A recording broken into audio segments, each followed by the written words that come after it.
Hello, I'm Egbert Dumpty. My mother calls me Eggy for short. I have a nice red coat and a nice tall hat to match. And my dog Marjorie is as nice as I am. We live in a nice, quiet neighborhood. That's what I'm worried about. It's getting noisy. It's getting so cars are driving right past my door. Marjorie is so upset, and I just can't feel happy.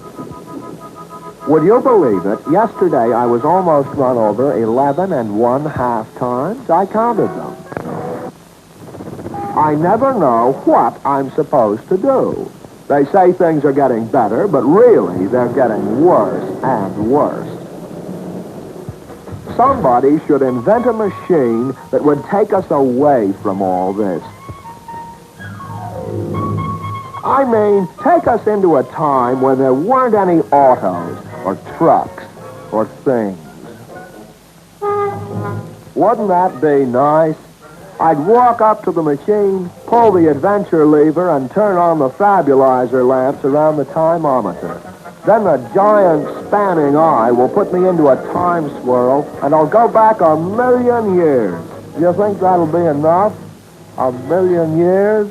Let's see.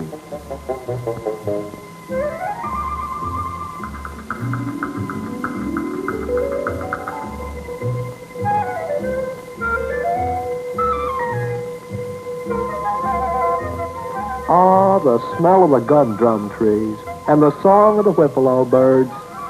So peaceful. I'll sit and listen all day, and then I'll watch the sun go down over the Sierra lavas.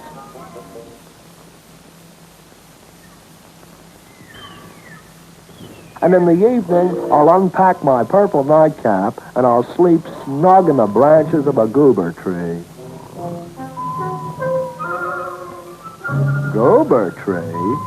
Something's breathing on my neck. A 100-ton Snogosaurus? Look at it rumble over the lava cracks. It's trying to run me down. By Jimmy.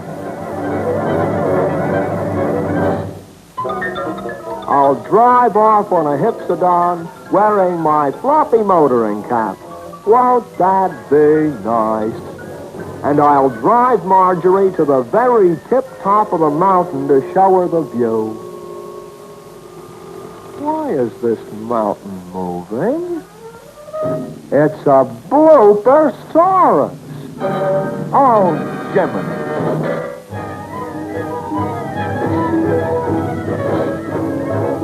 I'll jump with Marjorie onto a whipping bird.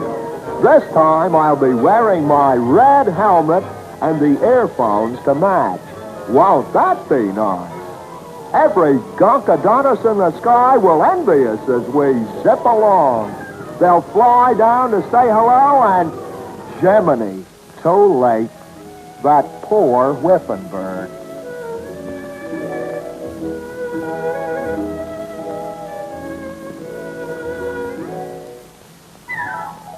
Marjorie, I think we'd better go back home. We can't be happy here either. That will be the moment I discover the very thing that people have been searching for ages. The happiness flower. By Jiminy. Back to the honking. Back to those horrible traffic jams. How will I ever manage to cross the street? Oh, Jiminy. I'll step off the curb wearing my pink happiness flowers, and all those people will just sit and wait. Can you guess why? Because the flowers will make them so happy that they'll all become as polite as Marjorie and me. And that will be the nicest of all.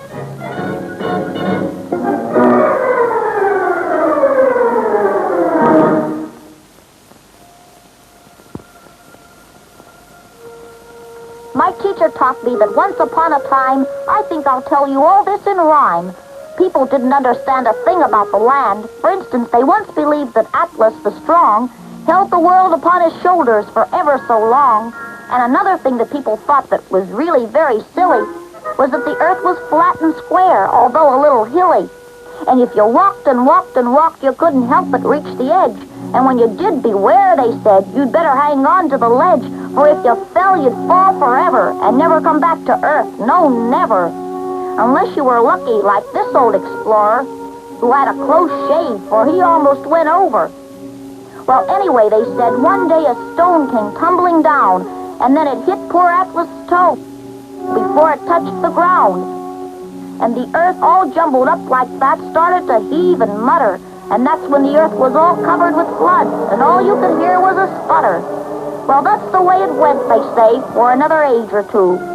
Then one day a coconut dropped completely out of the blue. And what do you think? It dropped with a clink, and the stars sprang into view.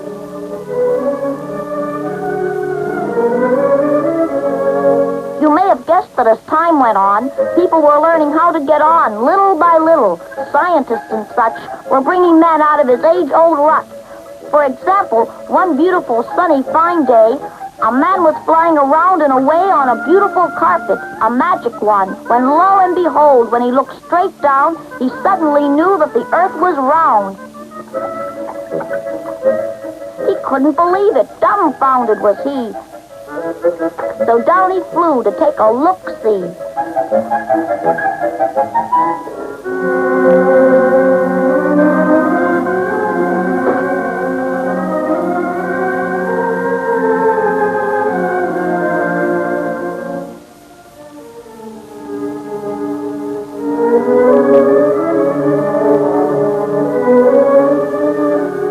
But by now he was far too tired out to go look, so he lay himself down in a nice shady nook.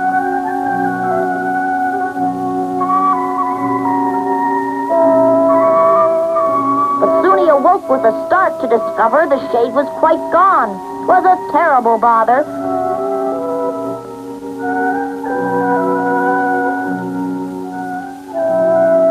But off he went to the other side, and when that didn't work, he was fit to be tied.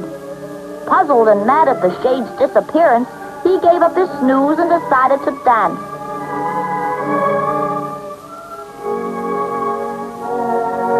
And a little while later, he sat himself down by some old Roman ruins that lay on the ground. And he watched the bees flying round and around. He already knew that the earth wasn't flat. Supposing it went round the sun just like that. And that's how he knew that stars and things circle the sun in perfect rings.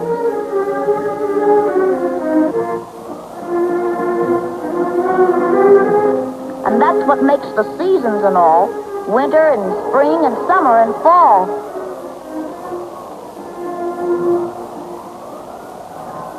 It's cold when the earth is far from the sun, and all the birds fly south on the run. The wind and hail and rain and snow make them hasten to get on the go.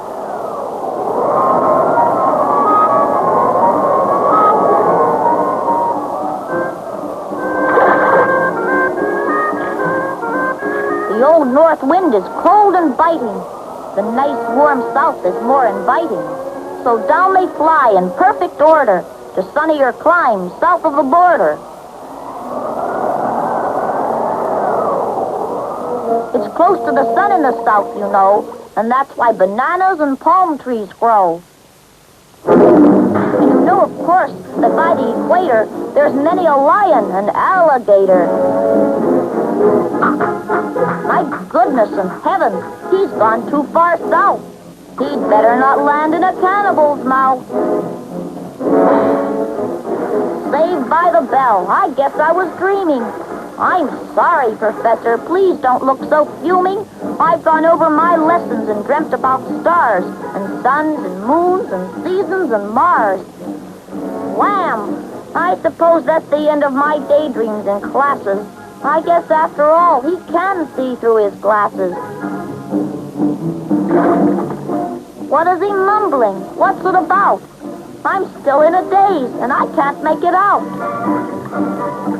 But from now on, I'll listen in class, 'cause I feel that when I grow up, I'll have learned a great deal. And I'll be an explorer and take a long trip way up to the moon in a golden spaceship. And I'll take my professor and father and mother, and they'll have forgotten that I was a bother.